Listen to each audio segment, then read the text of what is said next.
I was born in Calgary, Alberta, Canada on December 9th, 1940. That makes me close to 76 as I'm sitting here. Rather uneventful birth and early childhood, except that when I was 4 or 5, I knew something. Didn't know what that was. A child of 4 or 5 barely has a language to describe what their favorite food is, much less be able to tell somebody, especially back in those days, that something just didn't match up. I became acutely aware of that during a Christmas event that we had at my great aunt's house.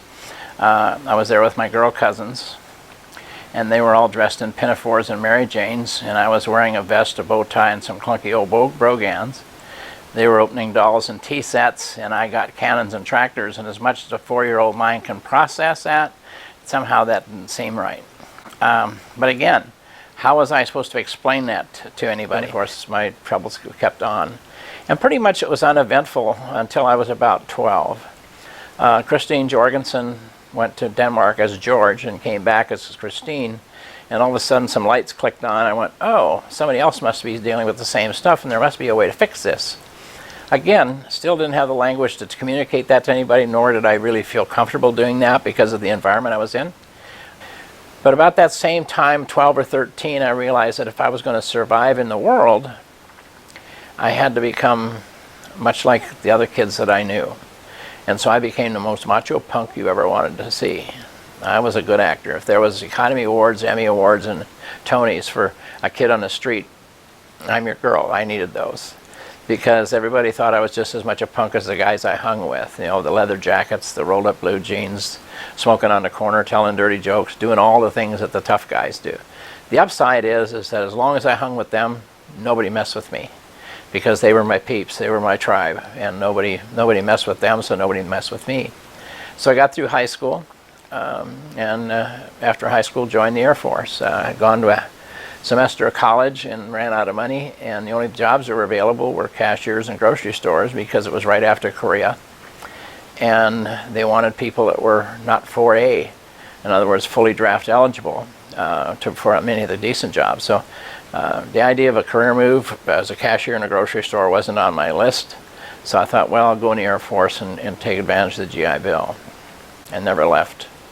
I was in the Air Force for 20 years after that. Were you stationed in different places? Or? Pretty much. I went to basic training at Lackland Air Force Base, Texas, left there, and went to Gunner Air Force Base, Alabama, Montgomery, Alabama, and went through technical school. And I was in the medic. First of all, I was a medic. Second of all, I was in a category called veterinary technician. And that sounds kind of confusing. It makes you think we run animal clinics, but that wasn't it. We were doing food inspection and sanitation, military public health issues, anything that was a communicable disease that could have been transmitted from animals to man, that was within our area of looking at. Plus, like I said, we inspected foods in the places they prepared them. From there, I went to Duluth, Minnesota, which was my first base, 160 miles from home. Was there from 60 to 63, went back to tech school for technician training, higher level training, and got a chance to go back there again within a relatively short period of time as an instructor. And I was the youngest instructor they ever had at Gunner Air Force Base in that school. I was there until 1965. I survived 2 calls to Vietnam during that time. The third time was a charm, I guess, and I got a tap to go to Thailand. When I was in Thailand, I was in an organization that was called the Air Commandos, which is basically the same thing nowadays as Special Ops. And one of the things we were doing there was working in counterinsurgency operations in northeast Thailand, trying to do village pacification, trying to help the Thai people understand their government cared about them. And so we were involved in a variety of projects out in the backcountry.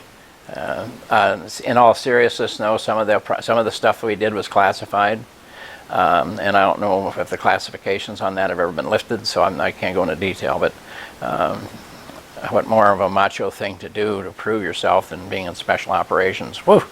So I left there, came back to the United States to Shepherd Air Force Base. The school that I was teaching in had moved to Wichita Falls, Texas, and I went there. and basically was in Wichita Falls from 67 to 73. I did take a break in service for a few months, stayed on active duty reserve and came back in. And then from there went to Athens, Greece for 3 years, and then finished out my career at the Air Force Academy. 21 years total service. Now, in all that time, did you feel like you were just totally like in the closet about your transgender feelings, or? Of course. Yeah. I can honestly tell you, Barry, that in every moment of my life, from the time I became aware of what the condition might have been, I went to bed praying, God, let me wake up fixed, or like it will go away. One of the two. I can't remember, in all fairness, I can't tell you I remember a night that I didn't do that. So yeah, it was with me every step. But I had a job to do.